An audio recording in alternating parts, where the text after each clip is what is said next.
ఓం గంగణపతే నమః. అందరికీ నమస్కారం. మనకు మన వృత్తిరీత్యా లేదా రకరకాల కారణాల వల్ల మనం చాలాసార్లు అప్పు తీసుకుంటూ ఉంటాం కదా! అయితే ఇలా తీసుకొని తిరిగి అప్పులు కట్టలేక సంపాదన సరిపోక ఇబ్బంది పడేవారు చాలామంది ఉన్నారు. వారి కోసమే అమ్మవారు శివుడిని ఈ రుణ బాధల నుండి నా బిడ్డలు ఎలా బయటపడాలి స్వామి అని ఆర్తితో ప్రార్థించగా అప్పుడు శివుడు శ్రీ విఘ్నేశ్వర రుణహర్తృ స్తోత్రం చెప్పారు. శివపార్వతులు తన పుత్రునికి ఈ స్తోత్రంను వరంగా ప్రసాదించారు. కనుక ఈ స్తోత్రంను నిత్యం విడవక పారాయణ చేసిన వారికి చాలా తొందరగా అప్పులు తీర్చే మార్గం కనపడుతుంది.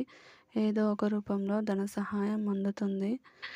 కనుక నిత్యం ఈ స్తోత్రంను పారాయణం చేసి రుణబాధల నుండి విముక్తి పొందండి. స్వస్తి. సర్వం శ్రీ జగదంబార్పణం. ఈ వీడియో నచ్చితే ఒక లైక్ చేసి సబ్స్క్రైబ్ అవ్వండి. ధర్మస్య జయస్తు అధర్మస్య నాశోస్తు.